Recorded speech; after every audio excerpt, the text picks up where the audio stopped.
En böyük arzum köçməkdir Bakıdan. Yada salmısınız. Allah sizə hörmət eləsin.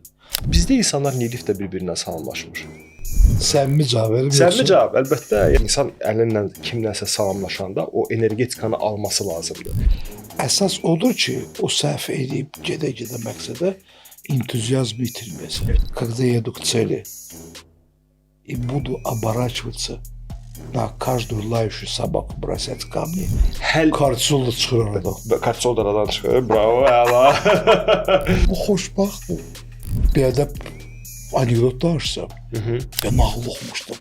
Cırtdan İstanbul'da, Cırtdan Berlin'de, İstanbul'da. Ты свою жизнь не просто прожил. Gəl eləyək də, əl, barmaq, baxış.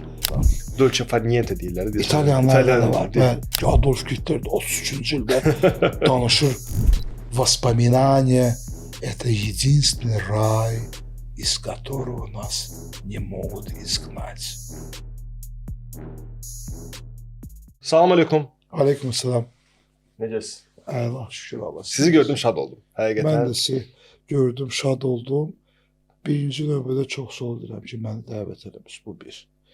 Yəni, əgər kimisə podkastda, müasir podkastlara dəvət edirlərsə, deməli, o insan hələm yaddan çıxmır da.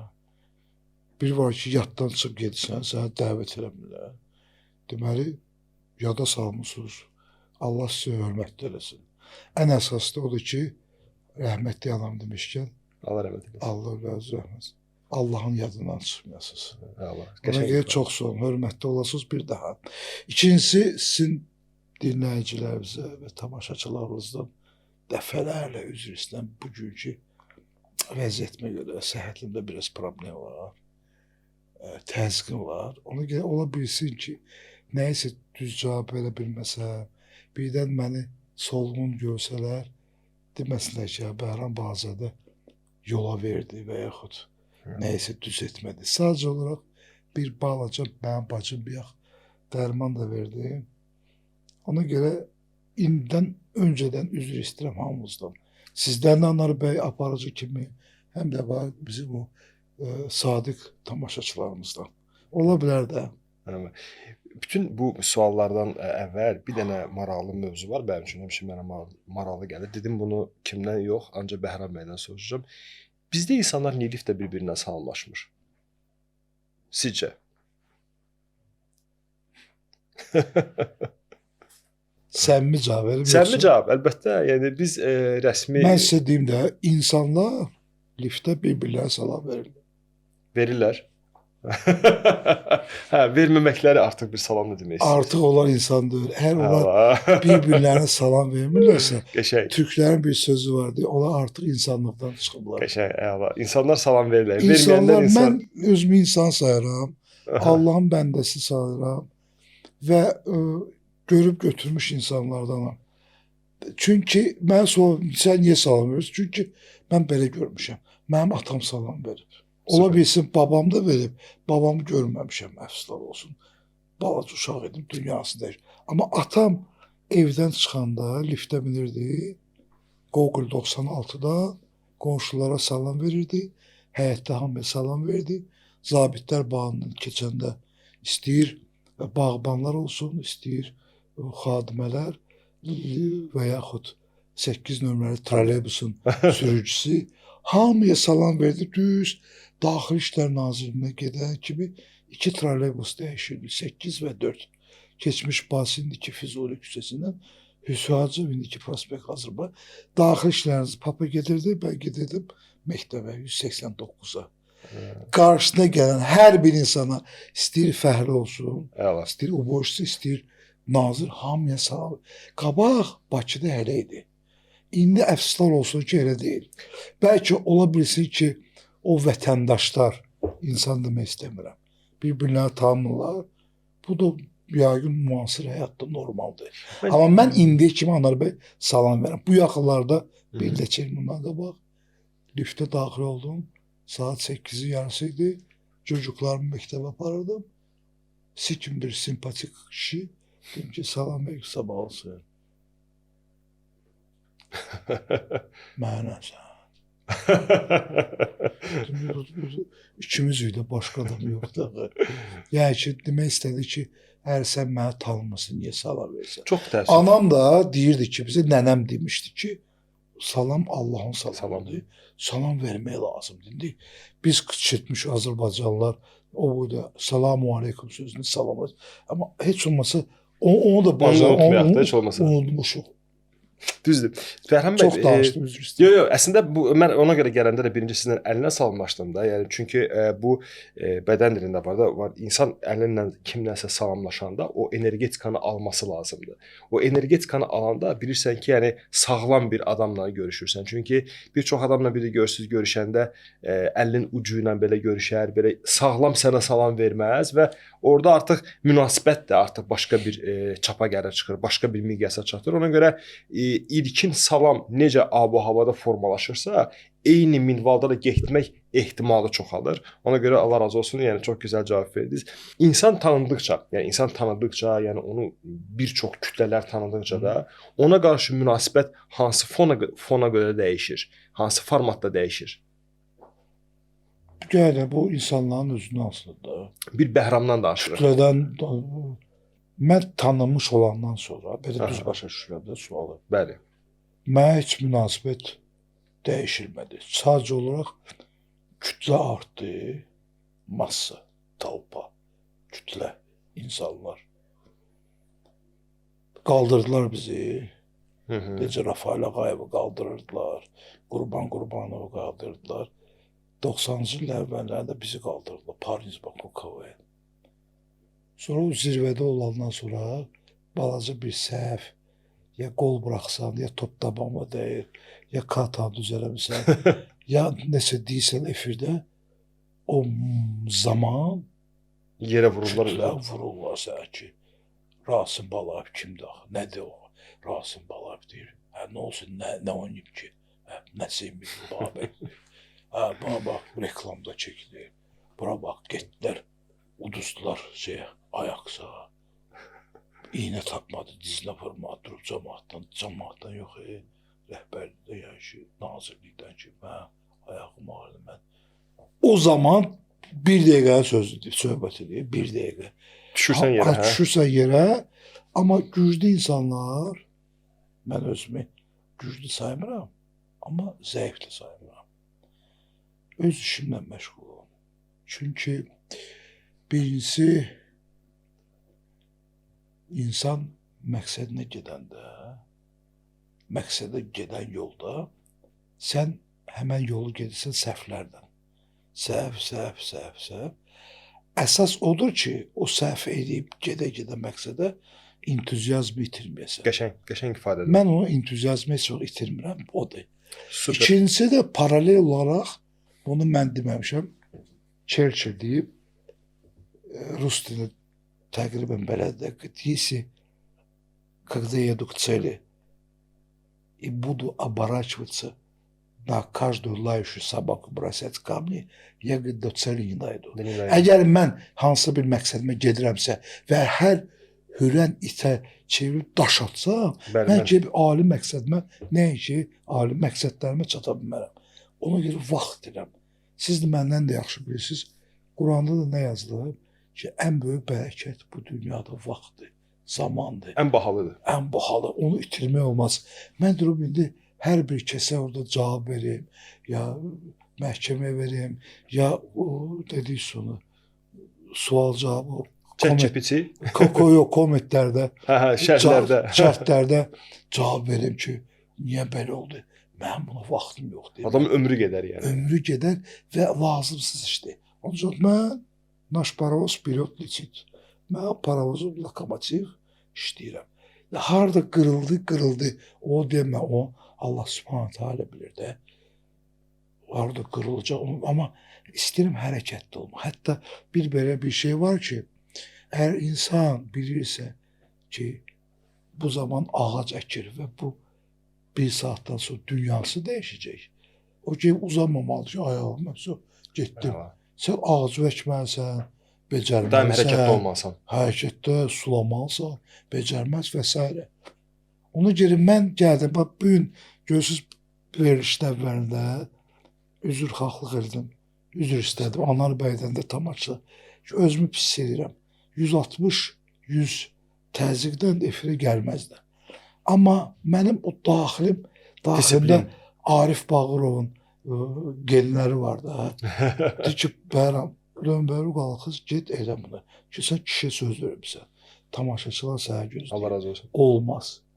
Yəni, bunlardanam mən. Mən zəng vurub durub ağlayayım ki, Allah bəy, bilirsiniz, vəziyyət pisdir, mən gələm, mən toparla.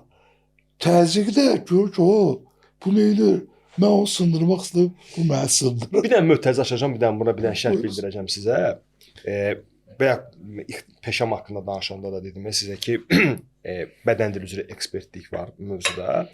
Hətta göstərir ki, deyir, sənin qamətin şux olanda, yəni sən həmişə qaməti və şux saxlayanda da insan beyni serotonin, dopamin ifraz etməyə başlayır və sən Kortizol da çıxır aradan. Kortizol da aradan çıxır. Bravo, əla. Və super. Və sən Bir, indi mən aldım o enerji sizdən. həll yolunu düşünməyə başlayır. Ona görə qəşəng dediniz. Yəni bədən görür ki, sizdə misal üçün də, yəni desən ki, təzyiq var falan var, amma bədən ona qarşı müqavimət göstərir. Burada hər zaman dediyim kimi də qalib bədən olur. Bir dedim ki, bu suallar içimdən gələn suallardır sizdən. Yəni belə səmimi suallarla sizə söhbət eləmək istədim sizinlə. Düşünürəm ki, maraqlı söhbətimiz alınacaq. Uğurla bir insan uğurlu ola bilər, xoşbəxt olmaya bilər və yaxud xoşbəxt olub uğurlu olmaya bilər də.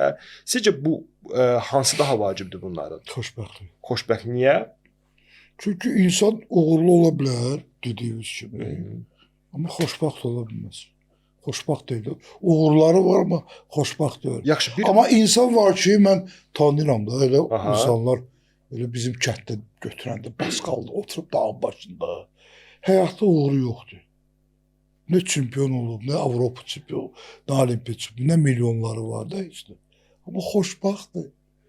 Baxsa, hərdən Afrikadan verilişdə verilir. Baxsa, acdır, yalavacdır. Uşaqlar gözlərində sevinci var. Var, belə baxır, gülümsəyir. Allah, belə təbəssüm ola bilər uşaqda. Bu nə qədər xoşbəxtdir. Bunun heç də yoxdur. Biraz üzr istəyəm. Bir ədəb anekdot danışsam. Bir qara dərli uzanır parmağın altında. Novruz ki gəldi ki, dur, nə var burada uzanmasan? Diyor, düşənlər. Diyor, nə isə düşənlər? Diyor, bu burada kivi, ananas, banan, nə olsun? Götürüb bulayır, sonra apar da, diyor, Rusiyada. Sonra qaşən pul qazanır, sonra bir daha villa çək, sonra bir dənə filmində maşını al, sonra bir dənə təyyarə, sonra yaxda, və sonra gəl o zaman şərlən də, diyorlar şərlən, ya bu boyda, axırıncı mövzu budursa, elə mən həzz alam. O xoşbəxtlik də, əgər insan səhər durub gedir, o Nazım Hikmətin sözü olmasın, Nikulin o tez-tezcə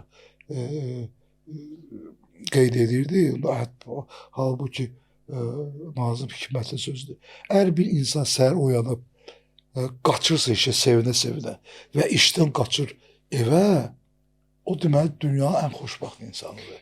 Əgər insan gedirdi, mən səhər duranda, mən üzr istəyirəm, indi sözü kəsirəm. Buyurun. Hər səhər mən uşaq ədəbiyyatı ilə məşğulam. Uşaqlar üçün kitab çap edirəm. Hər gün rəssamlarla ünsiyyətdə oluram, yazıçılarla təmasda oluram, naşirlərlə, mətbəyə və s. O zaman mən özümü xoşbəxt hissələm. O uşaq ki, gəlib əldə edir valideynə kitabı, gəlib qucaqlayır Bəhram əmini, o energetikasını mənə ötürürsə, superviziya, psixiatrlar da var.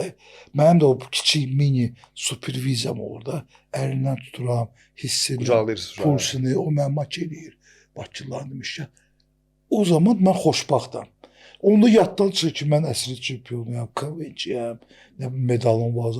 Bunlar mənə lazım deyil artıq. Mənim xoşbəxtçiyim odur ki, o uşaq büyük mütaliə eləyir, Bəhram əmi kitabdır. Və gələcəkdə o uşaq kimsə olsa, birinci növbədə vətəndaş, mütəxəssis. Ki, sabah Anar bəyin Allah eləməsi diş ağlayanda, hansı mütəxəssisə gedəcək, o dişini müalicə eləsə və yarım saatdan sonra Anar əminin dişi də ağrımayacaqsa, demək o uşaq vaxtı ikən Bəhram əminin nağıllarını oxuyub, müxtərəşib və gələcəkdə mən ona qatqı qatmısınız ona. o moment, o zaman yaşdaşanda hansı bir uşaq gəlib mənə desə ki, Bəhram əmi, mən uşaq vaxtı sizin kitabla birinci əlifbam sizin əlifbalı be, hərflər üstünə kitabla öyrənmişəm, ya nağıl oxumuşdum. Cırtdan İstanbuldan, Cırtdan Berlindən, İstanbuldan və yaxud filan nağılı. Mən o zaman heç nə gözüm qalma. Mən inşallah Allah qismət eləsə, o günü ən xoşbəxt insan olacağam. 1 milyon qabağıma da qoysalar, qızıl siltkaları da qoysalar, orzunu da versə, ondan mən həzz almayacağam. Çünki o yaşlı adam ancaq bundan həzz ala bilər ki, ты свою жизнь не просто прожил. Doğrudan bu cəmiyyətə, xalqa, millət və nəsətimiz. Düz deyil, mənə gəlir, çoxları başa düşmürlər. O gün biri yazmışdı ki, Bəhram deyir, nə vaxtdandır yazıcı oldu. Deyirəm, əgər o insan, o vətəndaş, yazıcı ilə naşirin fərqlərini bilmirsə, deməli, onun problemi. Mən heç vaxt, heç yana deməmişim ki, mən yazıcıyam, mən yazıcıdırım, mən naşirəm, ya izdatil. Sabah Anar müəllim qapımı döyə bilər, deyir, Bəhram, gəl belə bir kitab bırax, mən kitab fikirləşmişəm. Ər və bədən. Dili, bədən dili. Amma uşaqlar üçün. Gəl eləyək də, ər, barmaq, baxış, uşaqlar üçün örgədə. O deməkdir ki, onu mən yazmışam. Onun müəllifi Anardır, spesialist. Mən naşirəm gəldi, ona müəllim gəlməyək də, niyə də yox? Əla. Mən bu sualı elə belə vermədim, uğurla xoşbəxtlik məsələsini. Çünki bir çox adamlar həqiqətən də o uğurla xoşbəxtliyin doğrudan fərqini anlamır. Bu bir pafos sözü deyil, bu bir fəlsəfi deyil ki, uğur nədir, xoşbəxtlik nədir, mövzu bu deyil. Doğrudan da mən çox uğurlu adam tanıyıram ki, həqiqətən tanıyıram. Doğrudan xoşbəxt deyirlər. Yəni baxırsan həyat gərgin, belə də suyuta deyirlər, onlarda təşviş var da həyatlarında. Suyuta. Hə. Yəni adam bir oturub o qara dərili kimi də bir əlini salıb arxasına, mən özümü yaxşı hiss edirəm, o ab-havası yoxdur. Sizə o baxdıqda o xoşbəxtlik ab-havasını görmək olur da. Yəni o sakitlik var. İnsan bədəni, insanın o simasında o energiya təşvişi yoxdursa, yəni belə pastoyanı biqaq deyirlər də, pastoyanı belə qaçaqov deyilsə, o adamlar... Yox, mən deyirəm, qaçaqov mərhələsindəyəm. Amma o qaçaqov bədənim işləyir də, amma daxildə rahatam. Məsələn, daxil rahatçılıqdır. Bilirəm ki, mən məqsəd yönlü düzgün vəziyyətdəyəm, haldayam. O dəfələrlə o demişəm əfirlərdə, yahudilərdə belə bir şey var. Osim Xayim. Osim Xayim nə deməkdir? Qadın oturur kafedə, 60-65 yaşında, banka borcu yox, bunun heç ki borcu yox, uşaqlara yer bəyəliyib, problem yox, pensiyadadır, şəkilləri var, oturub kof içir, zəng vururlar ki, şalom, mən işma, akul bəsədir ləmiyyətə, Osim Xayim, salam, necəsən, nə var, neynisən? Osim Xayim, naslajdayə жизнью, həyatdan həzz alıram. Dolce far niente deyirlər. İtalyanlarda da var, bəli. Yəni İtalyanlarda o məqam var, fiesta, günorta fiestası, ərəblərdə də var, Peyğəmbərimiz sallallahu əleyhi və səlləm, hər müsəlman heç olmasa 1-dən 3 arası istirahət eləmək, bəli, hər millətin öz, indi mənə Osim Xayim bu daha yaxın oldu ki, o 20 dəqiqə yox, Osim Xayim ümumiyyətlə o 20 dəqiqəni çoxalsın həyatda. Ki artıq rahat yaşasan. Bax, qabaq bir neçə il bundan qabaq mən belə bir səpki verilişdə biraz emosionallaşsaydım. Elə biləcəksiniz ki, Adolf Hitler də 33-cü ildə danışır talpana qabağında, kütlənin qabağında. Deyirdi ki, Гитлер, для меня, говорит, толпа и масса это как женщина. А что требует женщина от мужчины? Ясности, решимости, силы и действия. Имея все это, она pойдет на любую жертву. Minecraft'dan bu yana o həmən sizin mütəxəssis ona gedim. Əllərinin danışığı, açmağı, bağlama bir Bakaz göstərir. göstərir. O da ne üçün? Çünki orta statistik tamaşaçı ona başa salmaq lazımdır. O Einstein deyir, o ki alim düsturları bilir, formulaları bilir. Eğer o yazdığını, riyazəti, fizikanı və s. 3D formasında görmürsə, o ona lazımdır. Qəşəng. Var insanlar hansı ki həyatda 90% ilə deyə 3D, 3D-ni görə bilmirlər. Onlara başa salmaq lazımdır. Mən çox dizaynerlərlə, memarlarla ünsiyyətdə oluram. Onlar əziyyət çəkir. O insanların ki, o təfəkkürü yoxdur və təxəyyülləri yoxdur. Onlara son vaxtlar multifilm formasında evinin dizaynını göstərdilər ki, bu boz rəngdə olacaq, ləmpə orada olacaq, çıraq Daha burada rahat anlamaqları üçün. anlamaq. Amma çirçoju baxıb başa düşmür. Mən çirçoju oxuyan insanım ya. Baxım artıq çirçojdan Bilirsiniz bilək ki, mövzunu, hardadır. hə. Bir dənə soruşum ki, şimal hardadır və yaxud cənub hardadır. Mənim maraqlıdır. Əgər yazılmıyorsa.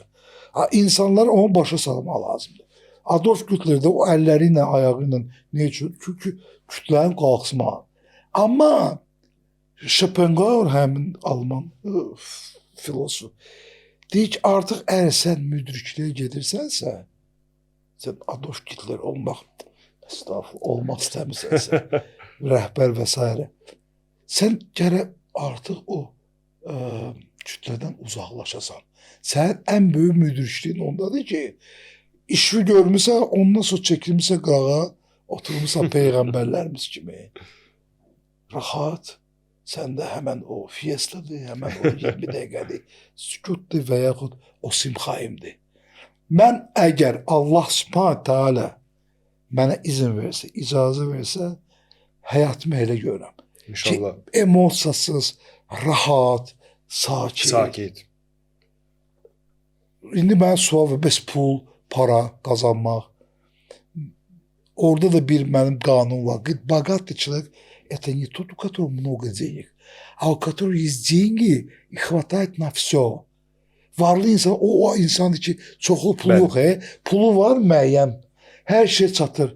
Əgər mənim bu gün cibimdə 100 manat varsa, bu gün həmən hər şey çatırsa, mən niyə gedim 15 minə kostyum almalıyam, 3 minə ayaqqabı almalıyam, yarım milyonu avtomobil. Mənə bunlar lazımdır. Mən artıq əşyalardan da uzaqlaşmışam. Yaxşı ifadədir. İnanın mənə bir neçə gün bundan qabaq mən qalstuk xoşlayırdım. Can vaxtı. Biz sizi platoçkla həmişə görürük. Platoçk sonraki periodda da mərhələdir. Ondan qabaq biraz nərmənazi olanda qalstuklar taxırdım. İnanın mənə 50 dənə qalstuk sıra gün paylamışam. Atlar çəkmirəm kimlərə, özdə hansı peşə sahiblərinə. Bəlkə də o qalstuk taxmayacaqlar, relikva kimi götürəcək. Bəhram mənə qalstuk var. Bəlkə amma özdə bahalı qalstuklardır ya hamısı. Heç birini özüm almamışam. Vaxtı ki, hədiyyə verir. Ki, o boyda mən pul qalstuku verəmmərəm. Amma gəlirəm, o qardirobda qalstuklar gördüm ki, yoxa çıxdı. Bir dənə rahatlandım. Bir dənə çiynimdən hələ yük götürüldü və digər əşyalar var. İstəmirəm sadalamaq. Müəyyən şeylər var ki, uzaqlaşasan. Yükləri atdırsa... Yəni, bu indi mən özümdən danışmıram. Bu mənim mesajımdır insanlara ki, bəlkə onlara da bu fərqinə varalar. Kömək olar həyatda ki, nədənsə imtina edəsən. Amma düzgün səhv elə, elə ceb yandırmayasan, israf eləməyəsən.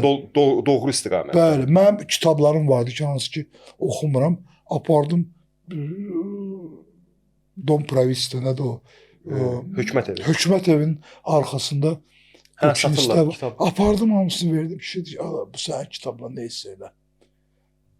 Çünki mənim hər bir kitabımda yazılır ki, Prıçdal, Piriday Droqomu oxudu. Oxudun ötür. Ötür. Ötür. Ötür ki, obusu da oxusun. Da biz Bəhrələnsin. arxadan gələn. Ha. Mən de durub 5 dəfə Schopenhauer oxuyanda öyrəm. 58 Erik Bernhoff, Zygmunt oxumuşam, artıq buradadır. Onu Ötürmək ötürdüm, lazım. ha. Bəhram bəy, bir dənə şey soruşum. Buyurun. Maraqlıdır mənə. Sosial şəbəkədəki insan və o həmin adam real həyatdakı insanda sistem, təcrübə, adamları tanımağımız göstərir ki, başqa-başqa prototiplərlə sosial şəbəkədə bir ab-hava formalaşdırırlar, real dünyada bir. Təxmin edirəm niyə görə bunu edirlər, amma mənə sizin yanaşma, siz yaradıcı təfəkkürə sahib bir insansınız. Mənə maraqlıdır sizin yanaşmanız ki, niyə olduğu kimi olmur da? Yəni nəyə görə tamam fərqli pafos, fərqli energetika siz Instagramdakı Reels'də görə bilərsiniz, amma real həyata gəldikdə həmin adamdan əsər əlamət olmur. Səbəb nədir? Yəni nəyə görə bu qədər fərqli ikili insan prototipi formalaşır? Hələ üstündən gəlsək ki, süni zəka da formalaşıb, artıq hələ daha pis istiqamət mənə görə götürür. Nəyə görə? Çünki özün olmursan artıq. Yəni amma bugün bir məqalə oxudum, deyir ki, insanlar o deyir ev sayağı kartoşka yemək məsələsi var. Sən ev sayağı kartoşka digər kartoşkadan daha bahadır da. Yəni insan o keçmişdəkini yemək istəyir, amma bahalı təqdimat formasında. Yəni mənə də maraqlıdır. Yəni sosial şəbəkədəki olan sima ilə real həyatdakı sima niyə bir-birindən fərqlidir? Siz çox diqqətlə dinlədim sizi və Xaç Atası filmi yadıma düşdü. Michael Nicholichno, это бизнес. İstər-istəməz blogerlər, istər-istəməz o dediyimiz şəbəkələr və s. Bu hamısının biznesidir. Hər insan da öz biznesinə özü kimi yanaşır da. Yəni o necə düşünürsə o biznesi. Ola bilsin həyatda normal insandır, əslafı normal, yəni pis mənada oxuyur. Amma hər bu bloger kimi, SMM kimi, nə bilim, Vanger kimi və s. başqa görsə işlər görür. Sən, axı, mən bunu tanıyıram, bu həyatda başqa adamdır. Orada. O deyir ki, mənim məqsədim budur. Bu mənim biznesimin üslubudur. Düşünən ha. Və mən və siz mütəxəssis olaraq, siz peşəkar mütəxəssis, televizyon, mən də KVN-ci, hansı ki səhnədə 35 idi. Artıq insanın antropologiyasından, baxışından, əlinin qoyunmağından və s. onları hiss edirəm. Hələ mən bürcümü desə başa baxmayacaqlar. Oxuduğuma görə qız bürcü artıq 10 xod qabağa görür, hamısını bilir. Nə var, nə yox, necə. Və o blogerlərə baxanda mən bilirəm ki, bu video nəyə görə çəkib və məqsədi nədir, ali məqsəd nədir, şuur altı nədir və söz altı mənaları nədir. Bilirsiniz, insan deyə bilər, mən bunu cəmiyyət üçün edeyim, xalqın, millət üçün, yox. Ona hər filosof deyir, hər mütəxəssis, psixiatr ki, insan birinci növbə özü üçün edir. Özü üçün. Sonra deyə bilər ki, vətəndir, xalqdır. Altruistlərdən söhbət getmir. Teknik adamlardır. Amma insan istər-istər birinci növbədə özü üçündür. Razıyam. Bir dənə bunu nəyə görə həm də soruşdum? Məsələn, mən elə bir adamlar tanıyıram ki, sosial həyatda məşhurdur və həmin adamı realda da tanıyıram. Doğrudan da eynisini yaşayır. O, həm satdığı məhsul bahadır, yəni bloger olaraq da, həmçinin keyfiyyətli əmsal daşıyır mənə görə də. Baxarsan ki, bu adam orqanikdir də, yəni təbiidir. Adam özüdür və bu daha çox effekt verir. Bir mövzu məni həmişə düşündürür. Dünyada ən bahalı məzmun, ən bahalı şey deyək də, emosiyadır da. Çünki hətta bizim beynimizin bir hissəsi var, limbik beyin. Bizim bütün emosiyalarımıza cavab verir və 60-70% bütün qərarlarımızı biz orada veririk. Və insanların emosiya, belə deyək də, şkalası ilə ölçsən, Bakıda, Azərbaycanda da, ümumiyyətlə, hansı səviyyədədir bizdə bu mövzular? Yəni, insanların emosional durumu hansı yerdədir? Biraz bu spesifik sualdır, amma ümid edirəm ki, siz məni anladınız nə demək istəyirəm. Yəni, emosional durum, emosional, belə deyək də, şkala hansı səmtə irəliləyir? Aşağıya yoxsa yuxarıya? Onlar bu suala mən cavab verməyim. Suala cavab verim, amma başqa cürdə. Olar. Amma siz anladınız da mən nə sual verirdim sizə. Mən sizi anlamasaydım mən bu verilişə gəlməzdim. Good. Bu bir. İkincisi, ən böyük arzum köçməkdir Bakıdan. Emosiyadan danışır, emosional. Ən böyük arzum, Allah Subhanahu taala icazə versə, başqa ölkə yox ha, elə öz kəndimizə. Hə. Ola bilsin Şamaxı olsun, ola bilsin Baskal olsun, ola bilsin o zona köçün və Ruslar demişkən svoyu starost tam vstretить. Çünki Bakı artıq emosional olaraq yaşamaq üçün şəhər deyil. Niyə? Biraz açın da, biraz. 70-ci illərdə 80-ci illərin ortalarına kimi ən dünyanın gözəl şəhərlərindən idi. Neçənci illərə qədər? 86-87 kimi. Okay. Sonra hamısı dəyişildi, əfslə olsun.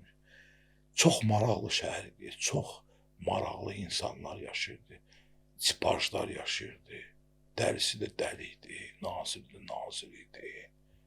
Bir söz, çox obrazlar vardı, sipajlar.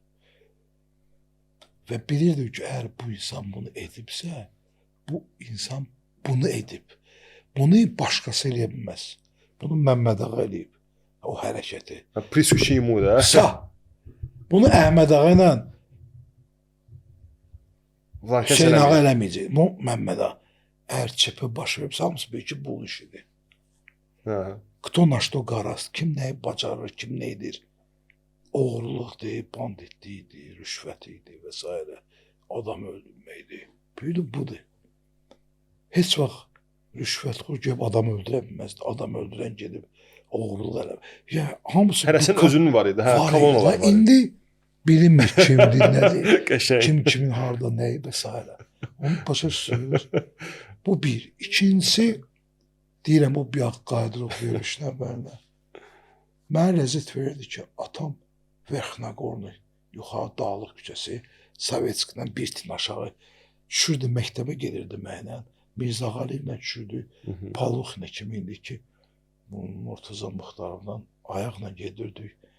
Atam Daxili İşlər Nazirində işləyirdi. Mən 189 sayılı məktəbə 78-79-cu ildə. Hamısı salam verdi. Səhər-səhər Bakıdan bir dənə qoxu gəlirdi. Ya təndiri gəldi, dağlar təndir pişirdi. Ya şorqoqal basırdı səhərlər. Şleyf var idi. Şleyf var. Vısoki, notu, niski, hamısı. Hətta məqaləm var o haqqında yazmışam. Parfümlərin də yadımdadır. Hətta üzr istəyirəm, kanalizasiya da başqa cür. İnanın mənə, rütubəti başqa idi, külək və yaxud sakuradı başqa idi və yaxud pakuçi. Kanalizasiya başqa idi. İnanın mənə, inanın mənə. Çox maraqlı idi və insanlar bir sabah xeyir. Qədəş sabahın xeyrinizdirsə, o yoldaş polkovnik Arif müəllim, Ağsaqqal hərəsinə məxsus küçələrə salam verməyi var idi. Troleybusun özündə, avtobusun özündə, tramvayın özündə. İndi nə tramvay var, nə troleybus var. O insanlar yoxdur. Mən bir dəfə efirdə danışdım, ancaq az qalıb məhv eləsinlər. Mən uşaq idim, yadıma gəlir. Bakıda taksiyə binirdim. Aerodrom Qədəşdə otururdu Bələncəd, taksi şoförü. Allah eləməsin, bir dənə qadın oturardı. Arxaya, tək. Həmən o sürücüyü, taksi sürücüsü, güzgünü qaldırırdı yuxarı ki, arxadakı qan. Eşitmişəm amma. Deyirəm, həm kövrələm, həm düşləm bizimiz olur. Eşitmişəm. Ki, ədəb, ərkan, böyük, kiçik, pərdə, abır-həya. Çətinliyə onlar deyir, mən üçün və məndən biraz yaşlı nəsli çətindir. Biz bunları görmüşük. İndi görürəm ki, ayıq vəziyyət dəyişib. Heç nə qalmayıb, heç nə qalmayıb. Və mən xoşbaxtım, mən bu dəfə öyrənmişəm ki, Allah Teala мне позволил увидеть черно-белый Baku. Черно-белый. Fuad Axundovun danışdığı Baku, hə? Hə, qara ağ. Fuad Axundovla biz bir dövrdə yaşamışıq da. Məndən bir neçə yaş böyüdü. Bir neçə bayram, həm də 189 nömrə məktəb. Mənim atam da 189. Dərs deyib orada. Fuad Axunov. Bakı şeydən də istəyib. Bakı Azərbaycan tarixini, Bakı tarixi. Bəli. Həm Azərbaycan tarixçi idi, həm indi 23 nömrəli məktəbi tanınmış məktəbi bitirmişdi. O 23 nömrəli məktəbin öz ablası vardı. 160 nömrəli başqa, 189 başqa, 63 nömrəli məktəbi Əhməd Uşaqlı başqa, 17, 171 Əhməd Uşaqlı vardı ki, 17 nömrəli məktəbi 171. SSR-də ən böyük məktəbi də Əhməddə İdman təmayüllü.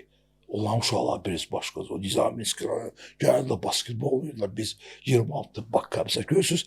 Danışıram, gözüm qabağına gəl.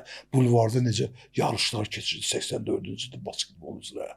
Başqa şəhərdir. Çox danışmalı vaxta almaq istəyirəm. Amma o emosiya deyirsə, o emosiyalar var, belə bir anlayış ki, всегда запоминаются эмоции.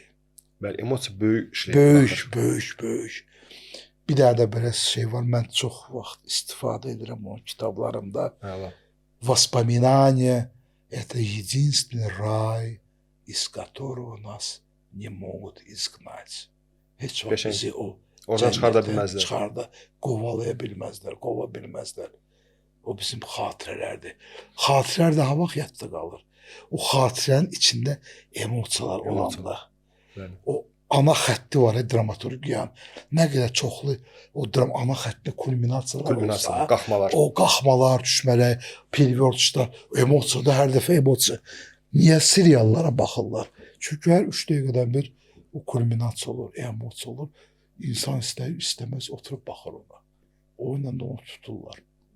Halbuki ömrümdə yapaymalısından мысли bir dənə də seriala baxmamışam. Ciddisiz, hə? Allah haqqı.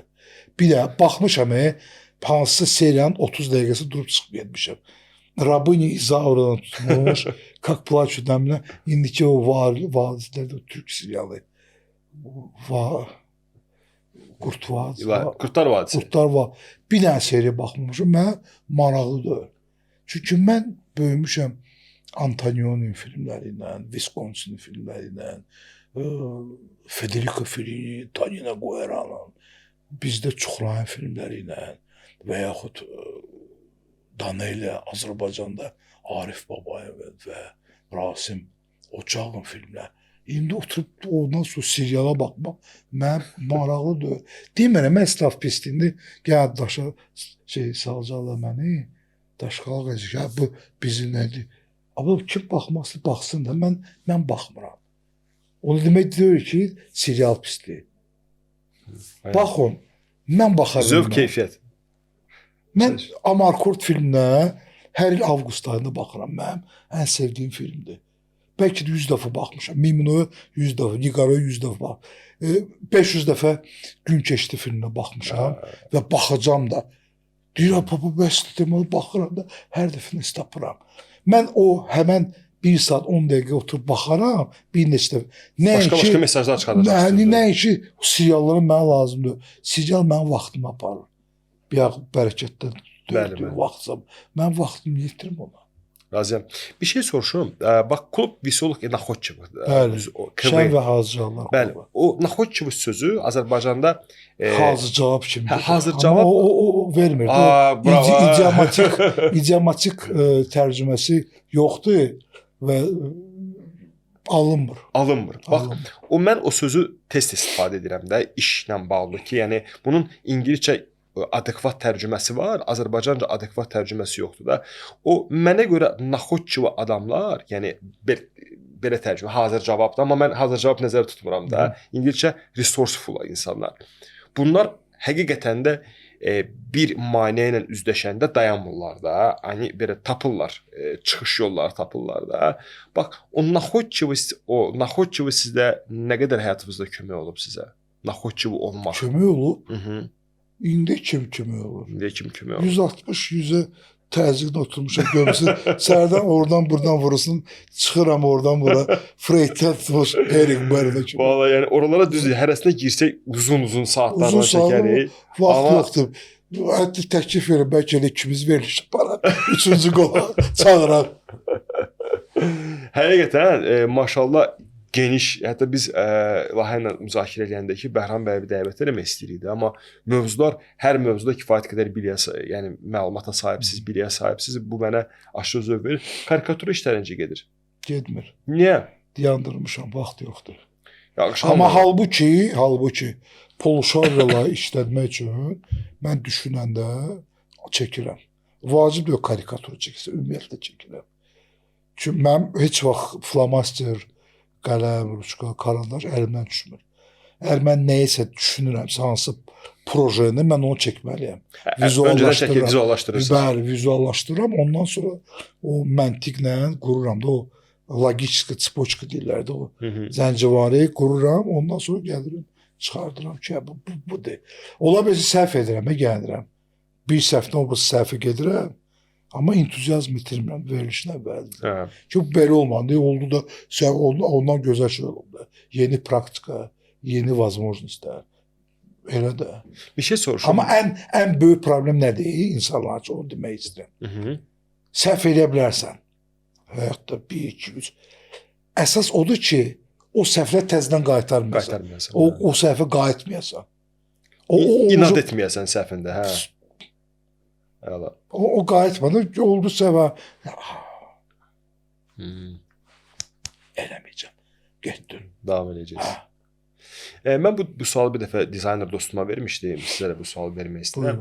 Yaradıcılıqda disiplin mütləqdir, yoxsa lazım deyil? Disiplin ümumiyyətlə nə ki yaradıcılıqda hər bir şeydə olmalı. Yaradıcı adamlara nə görə deyirəm ki, onlar deyirlər ki, bizə limit qoyma, bizə zaman qoyma, bizə toxunma. O ola bilər. Amma hər bir şeyin də vaxtı, zamanı vardı. Yəni ki, otur ki, mən rəssamam, mən bunu belə görəm və kitabı sənə yanvarda yox, sentyabrda təhvil verəcəm. Bu iş deyil. O komanda dəyişilir. Əgər mənim komandamda illüstratorlar varsaydı, primitiv danışamda ki, əgər mənim komandamda 21 rəssam varsa və onlar işləyirlərsə hansısa kitabı və mən məqsəd qoymuşam ki, deadline yanvarın 5-idir. Bu ağımız nəyəsə niyə ya da sentyabr əznamda. Bu deyil. Dəsvidaniya. Öpürəm. Çünki mənim ən sevdiyim biznesmen Zara firmasının sahibidir. Ortega.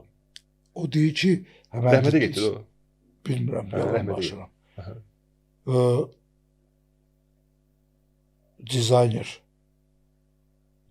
Dediyimiz dizayner sual vermiş. Həmən bir dizayner hansı bir şərfin dizaynını verirsə, Ortega deyirdi ki, biznesdə əsas odur ki, dizaynerlə və dükanın arasında 2 həftə olmalıdır.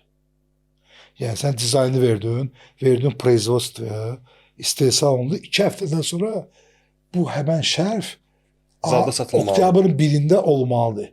Mən onu satacağım ancaq fevral kimi. Ondan sonra mənə iyul ayında bu şərf lazım deyir. Ona görə dünyanın ən güclü logistika şirkətidir. Bəli. Ona görə həmin adını çəkdiyimiz brend, mən 12 il fashion sahəsində işləmişəm. Biraz az da olsa anlayışım var oradan. Ona görə də həmin adını çəkdiyimiz brend dünyada ən güclü logistika sistemini quran brenddir. Bəli. Yəni, bir nömrə brend. Onun üstündə yoxdur. IKEA-nə sahibi. IKEA da hələ bir qurumdur. Onun da öz sistemi var və mən o sistemlərdən öyrənirəm. Halbuki mənim kumirim biznesdə, halbuki biznesmen deyirəm mən. Mənə əsas bizneslə maraqlıdır, həyatın matematikası. Mənim kumir sözündən xoşum gəlmir. Amma kimdən öyrənirəm? Pərəstiş etdiyim adam. Pərəstiş və öyrəndiyim mənim quru, müəllimi. Zaimstvoç var, Azərbaycanın ölçü söz. Henry Ford. Henry Ford mənim müəllimimdir. Hər gün, inan mən 1 saat oxuyuram onu, hər gün. Onun statlarını və tətbiq edirəm. Biyaq ki, o dediyim, o dizayner ki var, 21 nəfər dizayner işləmiş, 6 nəfər qalıb. Çünki qalanları 15 nəfər mən podvaliz elədilər. Dedilər ki, mən məsələn, müəyyən səbəbə, o mən demirəm, pis adamdır, estağfurullah. Dostluğumuz qalır. Disiplin yoxdur. Disiplin yoxdur. Disiplin olmayan yerdə də mən qələbə ola bilməz. Bəli. Ola bilsin ki, o kitabdan, o həmən şərfdən biz qazanmayaq. Amma mən biləcəm ki, mən bunu vaxtında elədim. Və nəyə görəsə artısı səhv gedib ki, bu şərfi buraxmışam, adanın xoşuna gəlməyib. Çünki onlar biraz başqa cür düşündü. Şərf başqa cür olmalı idi. Amma Məmməd Ali Hüseyn ağanın xoşuna gələ bilərdi. Bəli. O segmenti də bilməlisən də. Hansı segment cırtdan oxuyur, hansı segment tık-tık hamı, hansı segment Harry Potter və s. Bəli. Onu tuta bilirsən biznesmen kimi yaxşı mənada. Tək bizim sahədə yox. Bütün digər- sahədə. Bəli. Və yaxud onda əgər disiplin yoxdursa, onda getsən Brioni ilə məşğul ol tam. Range Rover bax. Ki mən ayda ildə bir dənə şey edəcəm.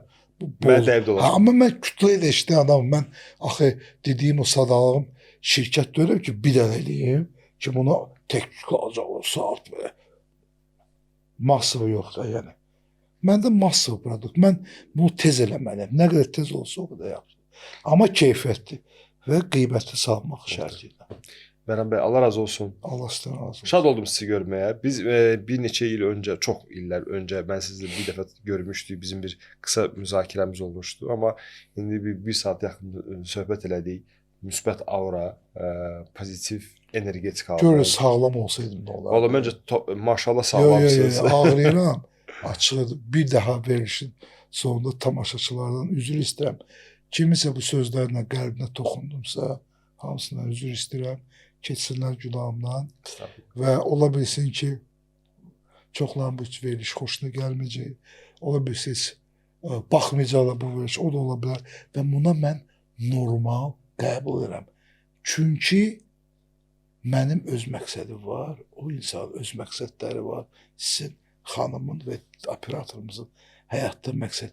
Hardasa ola bilsin Kəsişəcək kəsici onu deyəcəm. Bence orna. Allah razı olsun. Sizdən də Teşekkür ederim. minnətdaram. Çox sağ olun. Sağ olun. Təşəkkür edirəm, çox sağ olun. Qaqa söndür onu. Bir də bir şey də soruşum. Növbə mədəniyyəti düzəlib bizdə. Sizdə bilmirəm, bizdə yox.